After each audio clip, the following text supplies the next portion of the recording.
Coach Michael Malone, who is going to be with us for the entire season. I'm smelling new money. Both of y'all got contract extensions. Happy to be back. We are happy to be here and happy to be here with all of you for the entire season alongside Bob Myers. He will be joining us as well, and our brothers at Inside the NBA. We're going to be getting you set for every single NBA game this season on our family of networks. We could not be more excited. So what do you gentlemen say? Let's just dive right into this matchup because it's defined the better part of the 2010s into this decade. LeBron might not be suiting up for the Lakers tonight, but when the game's all-time leading scorer steps onto the floor for the first time, he will be the first player in league history to play 23 seasons. And then Steph Curry, fresh off watching his Panthers get a comeback win, right? Steph, he will be lacing him up tonight, making this the unofficial start to his 17th season in the NBA. Now, after that, making that in-season trades on both sides, really. Luka Doncic last year, the newest Lakers, the newest Warriors stars, they have a full training camp with their squads for the first time to make sure that they can hit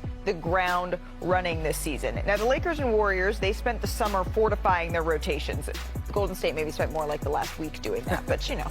LA adding a former #1 overall pick, DeAndre Ayton, Defensive Player of the Year, Marcus Smart. While the Warriors, they added a little bit more championship pedigree to their locker room. They brought in Al Horford to bolster their front court here. And it's pretty amazing that these two, right, Steph Curry and LeBron James, they have played a combined 40 seasons now in the NBA, and yet still the expectation for both of these teams, it's championships. And I think I would put them maybe in that second tier in the Western Conference, second, third, depending on where you put OKC and everyone to follow. How do you look at the way these two teams, how their summers went here, Coach?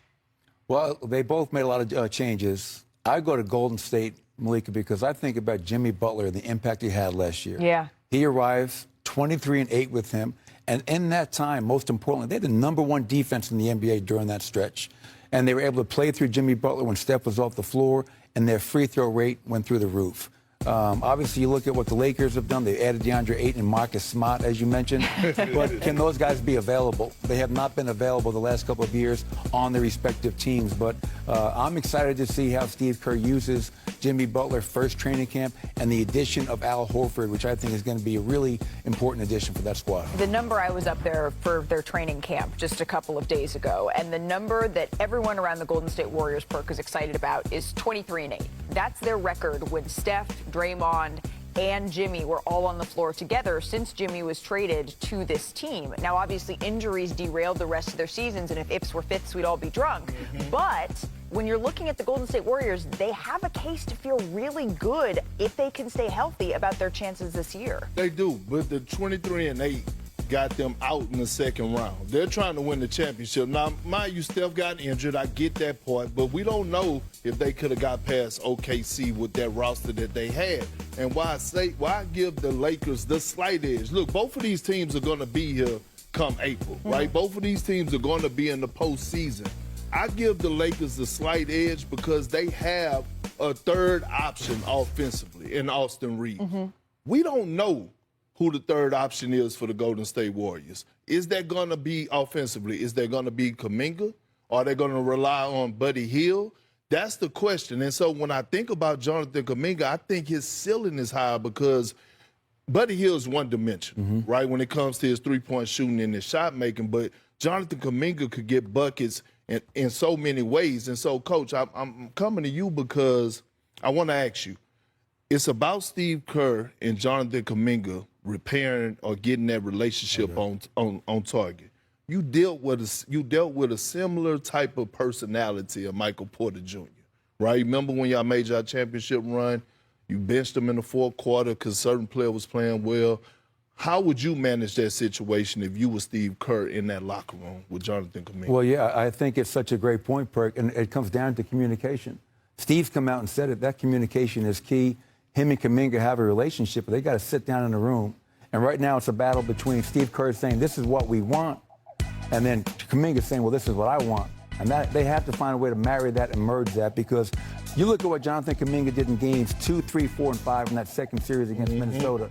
Steph Curry got hurt. Kuminga became a focal point and showed out. They didn't win any of those games, but can he find a way to step up and be a part of this team off the bench? And most importantly, Steve said it. If he defends, he rebounds, and he runs, he's going to play. Right.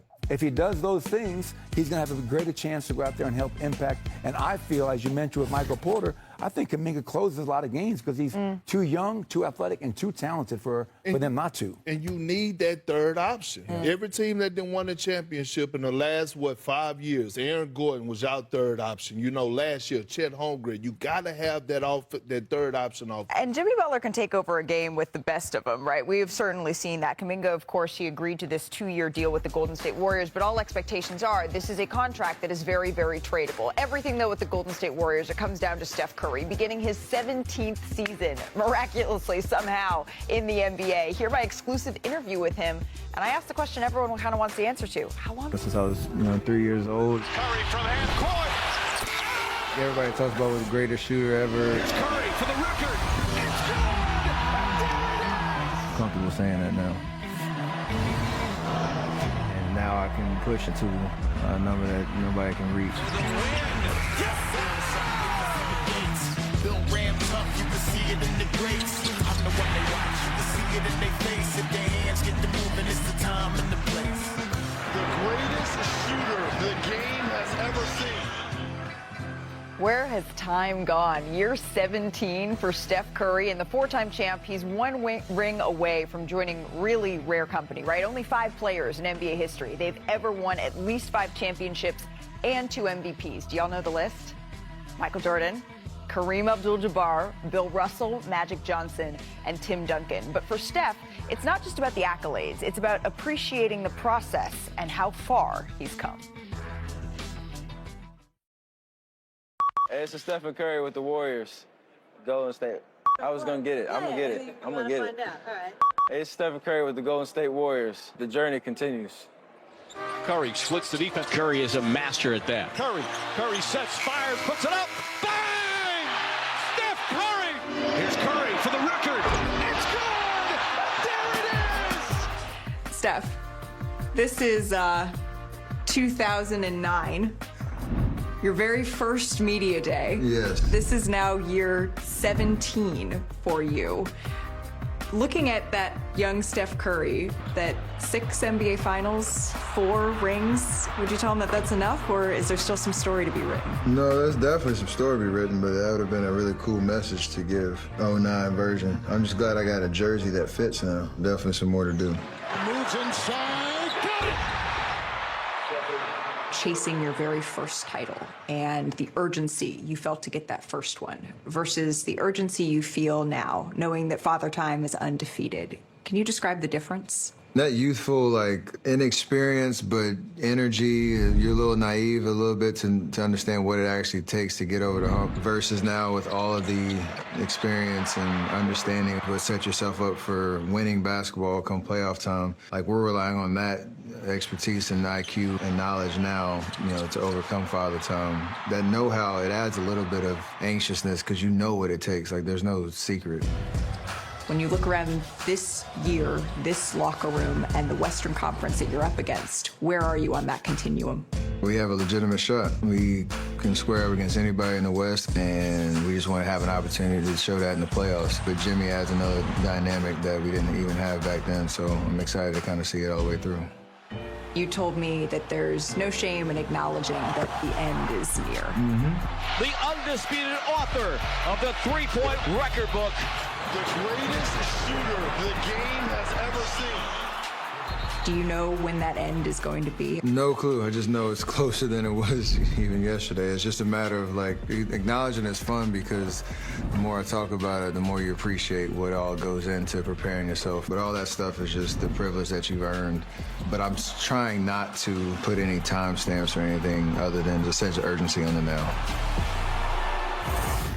So Steph is the all-time leader in three-pointers. He has scored over 25,000 points in his career, and he's already penned the resume that makes him the greatest Warrior of all time. He's the team's all-time leader in points, assists, threes, and steals. And, Coach, I imagine that the night before you had to coach against Steph Curry, those weren't your most, restful evenings, No right? No sleep. That was team no sleep, right? But the one deficiency for Golden State, even in their championship dynasty years, it was always their big man. Draymond Green, he revolutionized basketball because of their small ball. So this year, they have a little bit of a different look and feel. Why? Well, they've added a proficient three-point shooting big man in Al Horford. Right. Champion, high character, culture.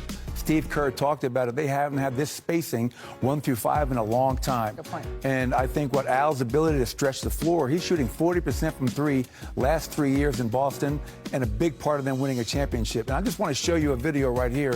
This is a play that Golden State has ran for years. They're 5-out action. Okay. They're going to play in the post. You have Steph Curry initiating the offense. He's hitting the ball to Quentin post, and they're going to play through Draymond Green.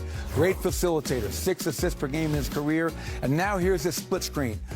Steph Curry has been coming off the screen shooting threes his whole career, but now you can see in this play as he cuts, you can see both defenders are down the floor. And just imagine, this is Quentin Post right here, Malika, but now putting Al Horford, a guy who made over 100 threes last year, the number of wide open shots that he's going to get is going to spread out their offense and make a really tough offensive team to guard even that much harder. Yeah, especially when you look at the numbers, right, of what this matchup really made in heaven, as the graphic says. Well, it's really interesting. Steve Kerr historically has not been a big pick and roll coach. Yeah. They haven't had maybe the players. You can see last year, 10 total pick and rolls with Steph Curry. But then Now you're adding a guy last 10 years is one of the most prolific pick and pop bigs the game has seen. So I think this is a match made in heaven. I know Steph Curry has to be really excited. And I want to show you one more clip here, Malika, that's going to show you Steph Curry coming down in transition, Quentin Post setting the drag screen, and you see right here, Steph's done his job. He's got two defenders on him, makes the right play,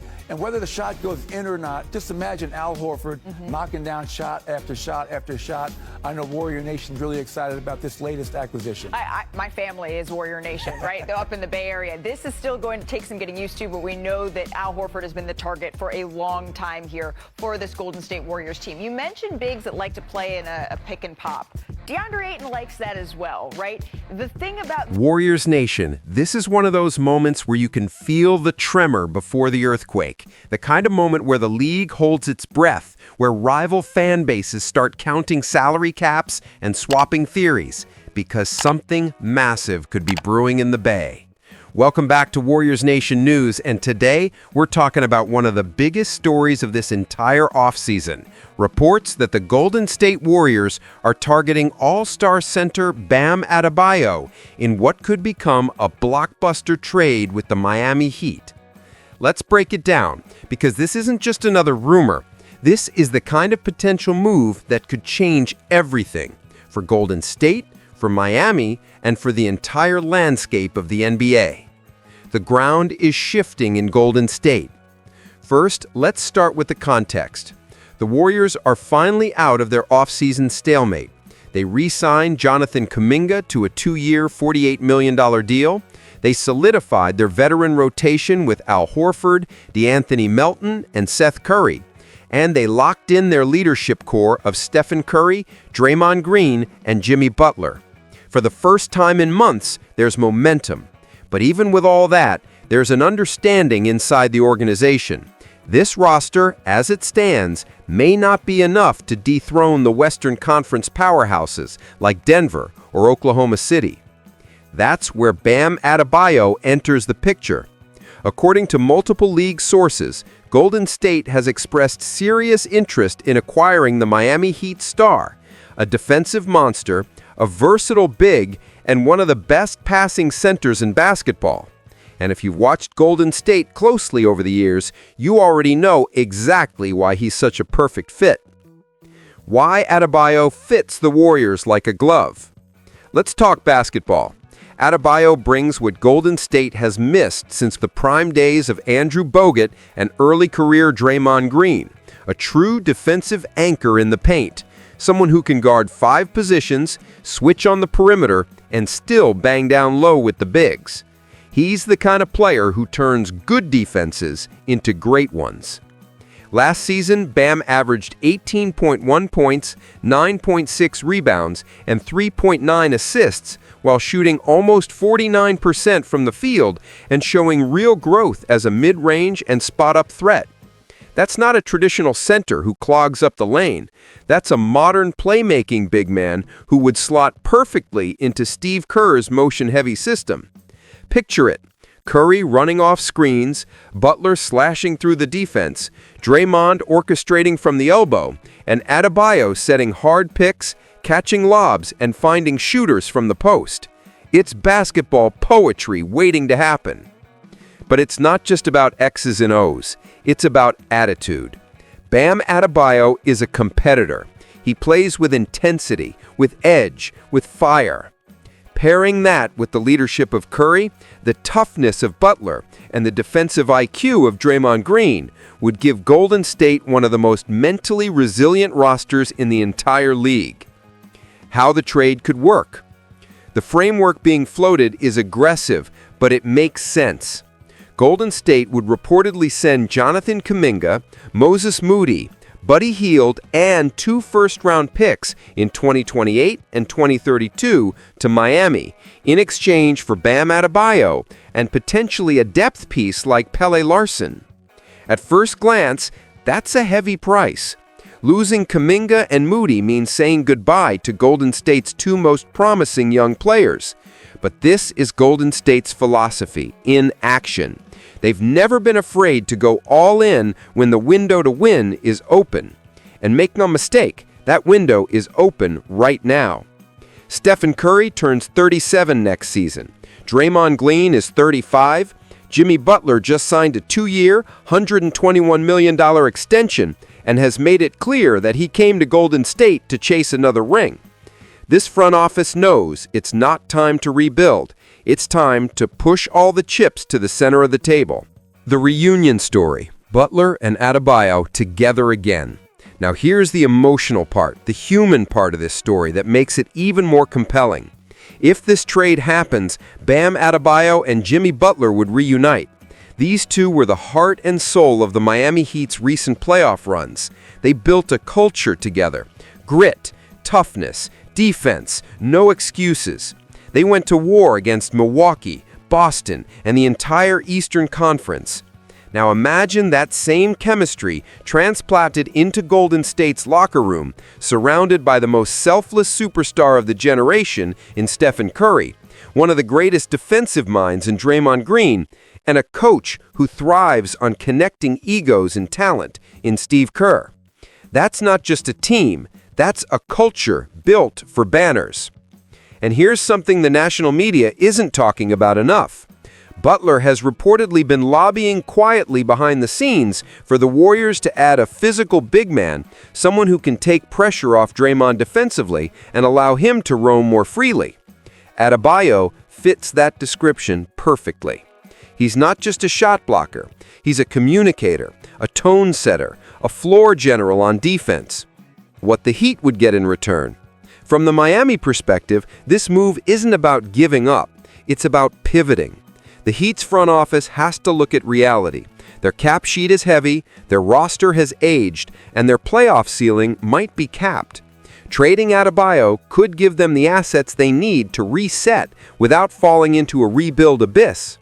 They'd get Kuminga, who is still only 22 and coming off a career-best season.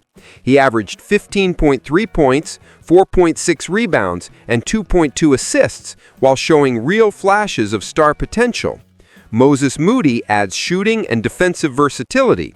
Buddy Hield provides immediate spacing and scoring punch, and the 2 future first-round picks offer long-term flexibility. For Miami, this could be a smart long play, the kind of move that sets them up to rebuild around youth and future cap room. What the trade would mean for Golden State's future. For Golden State, acquiring Adebayo would be a clear message to the rest of the NBA. We're not done. This would instantly give the Warriors one of the most balanced starting fives in the league. Starting lineup projection: Stephen Curry, Jimmy Butler, Draymond Green, Bam Adebayo, Brandon Podsimski. Bench depth: Seth Curry, DeAnthony Melton, Al Horford, Gary Payton II, Moses Moody if retained, or new rotation players via vet minimums. That's a mix of defense, experience, shooting, and toughness that would scare any team in the West. The front court of Draymond and Adebayo would be a defensive clinic every night. The offensive combinations are endless. Handoffs between Bam and Steph, Butler isolations with shooters flanking the perimeter, Draymond pushing in transition while Bam runs rim to rim. It's a hybrid between the Warriors' 2016 movement system and the grit and grind Miami style Butler and Bam mastered. And here's something worth remembering. Adebayo is still only 28 years old. His new 3-year, $160.8 million extension kicks in for 2026-27, meaning he'll be under contract through his prime. That gives the Warriors a bridge into the post-Steph era, a superstar defender who could anchor the team for years to come. Why this trade makes sense now? The Golden State Warriors have always been a franchise that knows timing, when to hold, when to strike. Think back, they traded Monte Ellis at the perfect moment to free up Curry. They went all in on Andre Iguodala before the dynasty began. They added Kevin Durant when the window opened, then later flipped D'Angelo Russell into Andrew Wiggins and Kuminga. Every great Warriors-era move has come when the team recognized one truth: championship windows close faster than you think. This potential trade for Adebayo would be another one of those defining moments. The Warriors are not looking for a rebuild. They're building a bridge between eras, a roster that can win now while setting up a foundation for the next phase. The verdict: why this is a win for Golden State. In the short term, the Warriors win this trade hands down. They'd gain an all-star center in his prime, a player who complements Curry and Butler perfectly, and a defensive engine that allows Draymond to extend his career. Yes, they'd lose promising youth and picks, but Golden State's identity has never been about hoarding potential. It's about chasing greatness while it's still within reach. With Curry still playing at an MVP level, Butler still elite on both ends, and Adebayo entering his peak, this trio could push the Warriors right back into the center of the championship conversation. It's the perfect blend of experience, toughness, and intelligence. A team built not just to compete, but to win. So Warriors Nation, I want to hear from you. Would you pull the trigger on this deal? Do you think Bam Adebayo is the missing piece that could bring another championship back to the Bay? Or do you believe the team should hold on to Kuminga and the young core for the future? Drop your thoughts below, hit that like button if you believe in the Warriors all-in mindset, and make sure you're subscribed to Warriors Nation News, because if this trade even comes close to happening, you know we'll be here breaking down every move, every rumor, and every ripple in the chase for another ring. This is the Golden State Warriors, always bold, always chasing banners, and maybe,